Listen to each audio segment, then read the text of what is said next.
This Qatar Airways A350 just landed in a very quiet but crowded Manchester airport. An airport that is currently scattered with parked up planes. Many have been cold and dark for weeks, and will remain for possibly months to come. This A350, arriving from Doha, is a service that Qatar Airways has continued to run on a daily basis, even though this aircraft contains no passengers whatsoever.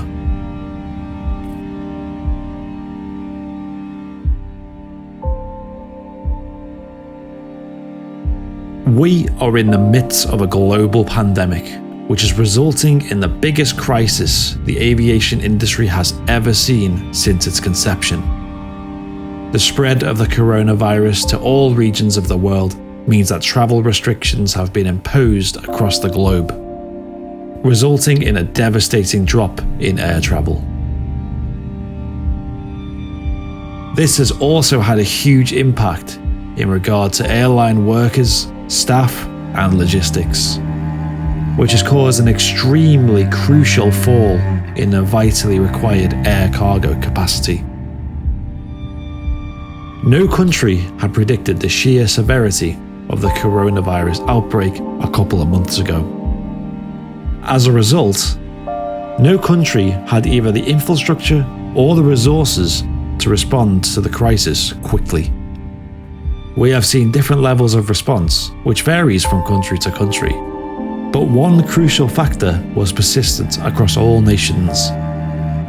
The hospitals and care centres across the globe all required more equipment to deal with the crisis. Masks, medicine, ventilators, and even medical instruments were all needed fast. And when the demand skyrocketed in the way that it did, the supply needed to match that. For instance, here in the UK, the Army and Fire Brigade are being drafted to aid the distribution of personal protective equipment to large population centres such as London.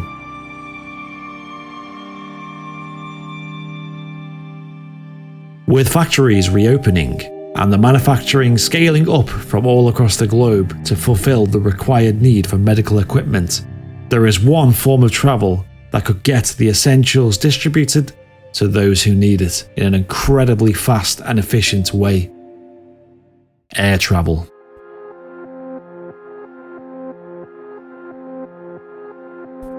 The economic impact of the fall in air travel so far has been around $314 billion, with some airlines seeing drops in capacity around 90%. This is mainly due to the lack of demand in air travel, which has resulted in furloughing staff, grounding aircraft, and many facing serious economic turbulence.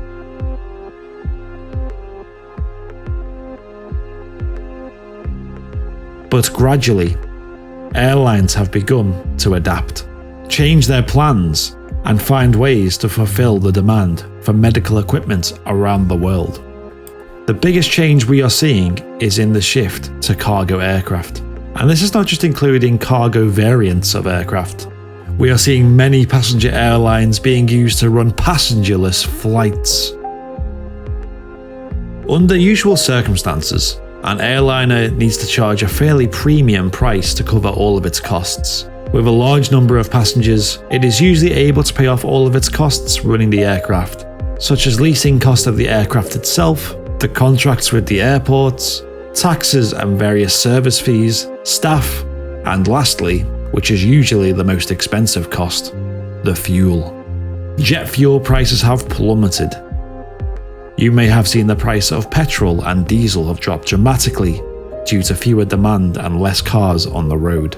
Considering there is around 90% less planes in the sky right now, the price of fuel has hit almost rock bottom, with the price per gallon hitting less than a quarter of that of this time last year.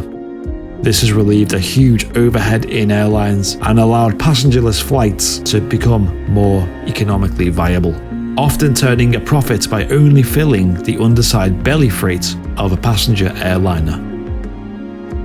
American Airlines have begun using their wide-body Boeing 777-300 fleet purely for cargo transportation, serving locations such as Frankfurt, Hong Kong, London, Dubai, and Buenos Aires. The enormous Antonov AN-225 has been returned to service after an 18-month break and is currently being chartered to deliver medical supplies from China to Europe. During this time, it has broke the world record for the largest amount of cargo transported by an aircraft, delivering 150 tons of goods to Paris Vatry Airport, taking around 10 hours just to unload the world's biggest aircraft.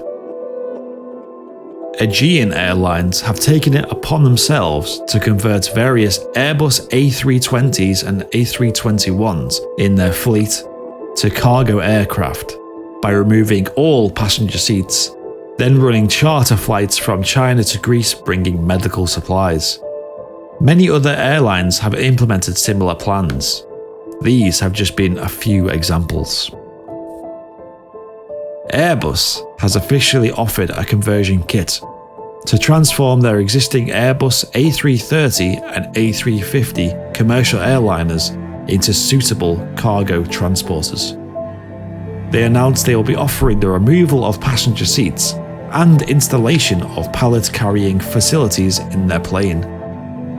Chinese operator Hainan Airways are also running passengerless flights, using their Boeing 787 Dreamliner fleet to deliver cargo to places like the United Kingdom from China, often carrying high quantities of medical equipment and personal protective equipment to prepare for the potential devastating damage that the virus may bring. Even small, remote operators such as Air Greenland have started running cargo flights using the small propeller aircraft, the Dash 8.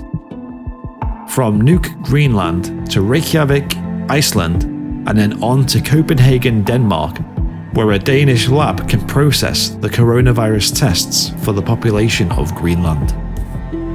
The coronavirus crisis has brought upon a massive change in the aviation world. It seems like every day we are seeing a new headline of an airline facing financial problems, massive fleet grounding, loss of staff, and so on. But at least through all this hardship, the world of aviation has been on the forefront of supplying people across the globe with crucial supplies and equipment, to even the most remote of locations, saving huge amounts of lives as a result. There is still lots of challenging work to be done, and airlines must continue to adapt to the situation. Demand is always changing as the virus spreads to different parts of the world, but aviation can continue to connect the world as it always has done. Except this time for delivering urgently needed supplies to the people around the world.